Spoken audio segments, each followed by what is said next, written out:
이 새벽에 주님 앞에 나와 예배하며 하루를 시작하는 우리 성도님들에게 이 말세를 살아가면서 다시 한번 세상과 구별되고 하나님과 동행하는 은혜가 있기를 주의 이름으로 축원합니다.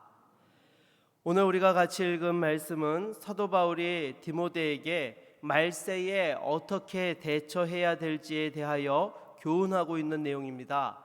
오늘 본문을 통하여 우리에게 주시는 교훈을 같이 살펴보기를 원합니다. 먼저 1절 말씀을 다시 한번 같이 읽어볼까요? 1절 말씀입니다. 너는 이것을 알라, 말세에 고통하는 때가 이르러. 아멘. 여러분, 여기에 보게 되면 말세라는 단어가 등장합니다. 이 말세라는 단어는 크게 두 가지 의미로 쓸 수가 있죠. 좁은 의미에서는요, 주님께서 재림하시기 직전의 때를 가리켜서 말세라고 이야기를 합니다. 그리고 넓은 의미로서는 어떻게 이야기할 수 있습니까? 우리 주님께서 초림하신 이후에 재림하실 때까지의 그 모든 시간을 가리켜서 다 말세라고 합니다.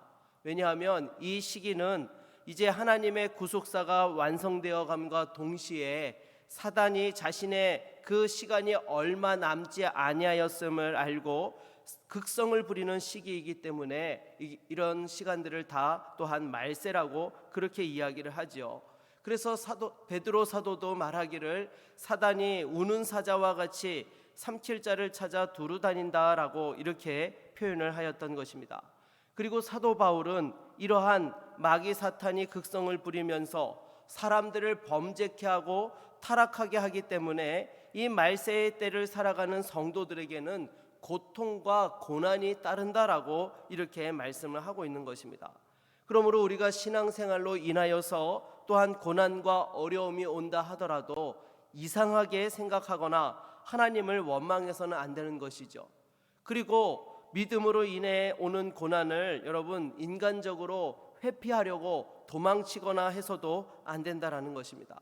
여러분, 이러한 믿음의 고난에 있어서 인간적인 방법으로 피하려고 하다 보면 여러분 어떻게 됩니까? 사단의 간계에 빠져서 나도 모르게 영적으로 넘어지는 일들을 경험하게 되는 것이죠. 여러분, 당장에 코로나 초기 상황에 있었던 일들을 생각해 보십시오. 주말마다 대통령과 국무총리가 교대로 나와서 교회에 가면 코로나에 걸리는 것처럼 얼마나 이 방송에서 호도를 했습니까?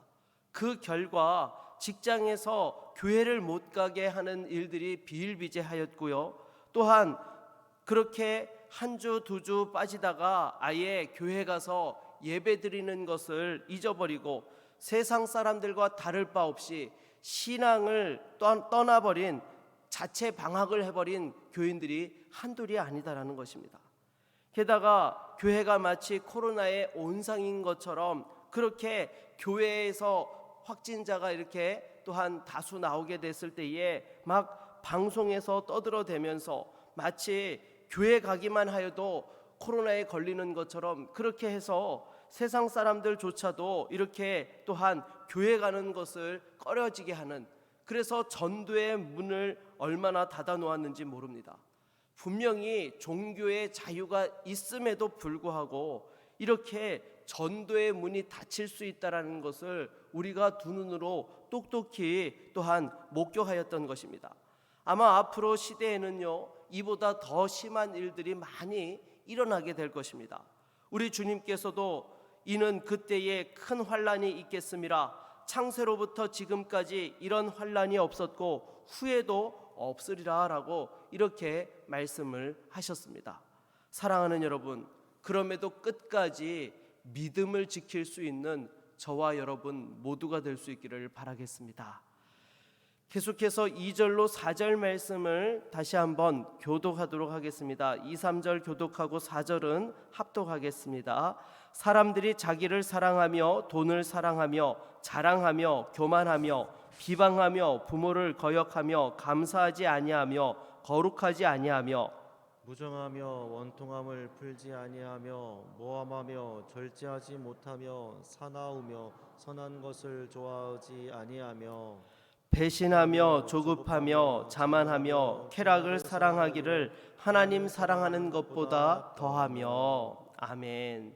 여러분, 말세에 세상에 나타나는 사람들의 여러 가지 모습들에 대하여서 또한 이렇게 설명하고 있습니다.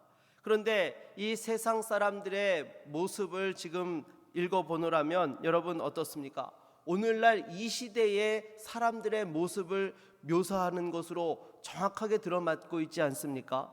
자기를 사랑하고 돈을 사랑하는 것이 오늘날의 특징인 것입니다. 그래서 여러분, 요즘 공적인 장소에서 아이들이 정말 이렇게 버릇없는 행동을 하더라도 여러분 어떻습니까? 제대로 훈계를 하지 못합니다. 물론 제가 어렸을 때에는요, 모르는 어른이 이렇게 아이들이 좀 잘못된 행동을 하면은 막 지나가다가 혼을 내셨어요.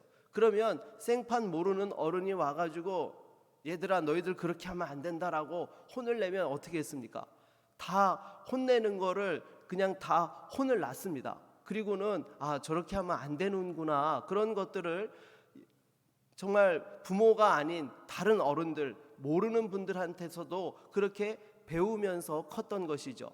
그런데 오늘날 이런 공적인 자리에서 이렇게 또한 아이들이 잘못하는 것에 대해서 지적을 하면 어떻게 됩니까? 난리가 나죠. 당장에 그 근처에 부모가 있으면 쫓아와가지고 아니 당신이 뭔데 내 아이한테 이래라 저래라 하느냐, 막 이렇게 하면서 심하면 뭐 경찰서에 고발하겠느니 어쩌느냐 하면서 난리가 납니다.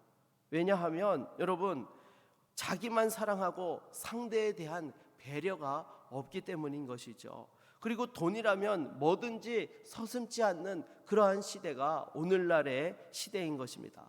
하나님을 사랑해야 되는 자리에 돈을 사랑하고 또한 이웃을 사랑해야 되는 자리에 자기 자신을 사랑하는 그런 시대가 되어버렸기 때문에 정말 이와 같은 그런 말도 안 되는 모습들이 나타나고 있는 것입니다.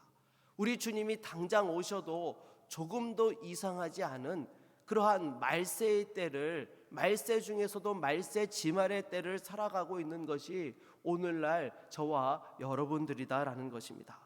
그래서 이런 시대 속에서 영적으로 우리가 깨어서 분별할 수 있어야 되는 것이죠.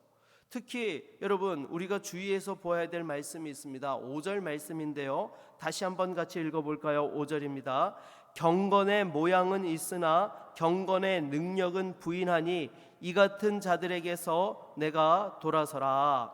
아멘. 여러분, 말세가 되면 세상 사람들이 이러한 모습을 보인다라고 이야기를 하는 가운데에서 5절은 종교적인 내용을 다루고 있습니다. 여러분, 경건이라는 것이 무엇입니까? 이 경건이라는 것은 영적인 진리를 추구하는 것을 가리켜서 경건이라고 하는 것입니다. 어떻게 하면 하나님을 더 깊이 알고 또 하나님과 동행하며 그 말씀대로 살아갈 수 있을까? 영적인 진리를 추구하는 것이 바로 경건의 모습인 것이죠. 그런데 아주 이 경건에 대하여서 특이한 말씀을 합니다. 경건의 모양은 있으나 경건의 능력은 부인한다라고 이렇게 말씀을 하고 있습니다. 이것은 바로 외적으로는 종교적인 그러한 모습을 보이고 영적인 것을 추구하는 것처럼 보여지지만 실상 그 안에 들어가 보면 하나님에 대한 올바른 믿음과 구원에 대한 확신이 전혀 없다라는 것입니다.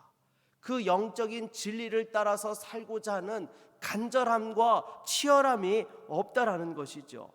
그래서 여러분, 아무리 교회에 열심히 출석을 하고 봉사를 하는 것 같아도 그 안에 천국에 대한 확신과 복음의 증인으로 살고자 하는 그러한 열망이 전혀 없다라는 것입니다. 사랑하는 여러분, 우리는 신앙생활을 하면서 경건의 모양만 있고 경건의 능력이 없는 자들이 되어서는 절대로 안 되는 것입니다. 진리는 그 모습과 능력이 일치해야 되는 것입니다. 하나님 앞에서 말씀을 추구하고 진리를 따라 살기를 열망하고 또한 그러한 모습들이, 그러한 간절함들이 삶의 실제적인 모습들로 연결될 수 있어야 되는 것이죠. 그래서 무엇보다도 우리 구주 예수 그리스도의 그 십자가의 능력과 부활의 은혜를 또한 확신하면서 날마다 주님과 동행할 수 있기를 바라겠습니다. 만일 그렇지 아니하면 우리 주님께서 공생애를 감당하셨던 시대에 그 종교 지도자들처럼 회칠한 무덤과 같은 그러한 사람이 되기 때문인 것이죠. 무엇보다도 경건의 능력과 그 모습을 온전히 겸비하여서 날마다 주님 앞에서 살아갈 수 있는 저와 여러분 모두가 될 수 있기를 바라겠습니다. 계속해서 6절로 7절 말씀을 같이 읽어보겠습니다. 같이 읽겠습니다. 그들 중에 남의 집에 가만히 들어가 어리석은 여자를 유인하는 자들이 있으니 그 여자는 죄를 중히 지고 여러 가지 욕심에 끌린 바 되어 항상 배우나 끝내 진리의 지식에 이를 수가 없느니라. 아멘. 여러분, 여기 보면 죄의 유혹은 가만히 이루어진다라고 이렇게 말씀을 하고 있습니다. 여러분, 죄가 우리를 유혹할 때에 정말 이 죄가 우리를 넘어뜨리겠다고 선전포고하고 달려들지 않는다는 것이죠.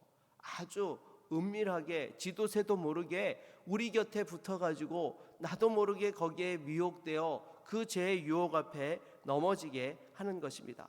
그런데 지금 여기서 언급하고 있는 내용이 무엇인가 하면요, 당시에 상류층 여인들이 학문이나 예술을 배우기 위하여서 그러한 방면에 조예가 깊은 사람들을 집으로 초대해서 배우는 그러한 관례가 있었습니다. 그런데 이렇게 초대를 받은 자들 중에는요, 와서 그 예술과 또한 문화에 대한 부분들을, 학문에 대한 부분들을 가르치는 것으로 끝나는 것이 아니라 또한 그런 것들을 통하여서 여인들을 유혹해서 불륜을 저지르는 일들도 심심찮게 있었다라는 것입니다. 그러니 여러분 생각을 해보십시오. 성경을 배운다고 하면서 여러분 이러한 불륜에 빠지게 되면 그 배움을 통하여 참된 진리를 여러분 깨달을 수 있겠습니까? 물론 여기서 불륜에 빠진다는 것은요, 육체적인 것만을 이야기하는 것이 아닙니다. 여러분, 구약에 보게 되면 이스라엘 백성들이 우상 숭배를 한 것에 대하여 하나님께서 뭐라고 책망하셨습니까? 영적인 간음을 했다라고 책망을 하지 않으셨습니까? 마찬가지로 여러분, 잘못된 교훈을 추구하고 거짓 교훈을 따르고자 하면 그 역시도 이와 같은 것에 빠져서 참된 진리에 이룰 수 없다라는 것을 또한 이렇게 말씀하고 있는 것입니다. 여러분, 우리가 하나님의 말씀을 추구할 때에는요, 절대로 우리 안에 욕심이 없어야 되는 것입니다. 그것을 이용하여서 내가 세상적으로 무엇인가 얻고자 하는 욕심이 있으면 잘못된 교훈에 다른 복음의 귀를 기울이게 되고 그 가운데 또한 넘어지게 된다라는 것입니다. 그러면 여러분 어떻게 됩니까? 8절 말씀을 보니까 진리를 대적하고 마음이 부패하여서 믿음에 관하여 버림받은 자가 된다라고 이렇게 또한 말씀하고 있는 것이죠. 그리고 이러한 자들의 행적은 나중에 다 드러나게 됩니다. 우리 9절 말씀을 같이 한번 읽어볼까요? 9절입니다. 그러나 그들이 더 나아가지 못할 것은 저 두 사람이 된 것과 같이 그들의 어리석음이 드러날 것임이라. 아멘. 여러분, 우리가 잘못된 진리를 또한 욕심으로 그러한 것들을 추구하다 보면 결국에는 우리의 그런 잘못된 것들이 다 드러나게 된다라는 것이죠. 무엇보다도 저와 여러분들 가운데에서 이와 같이 믿음에 대하여 버림받는 자들이 한 사람도 없기를 주의 이름으로 축원합니다.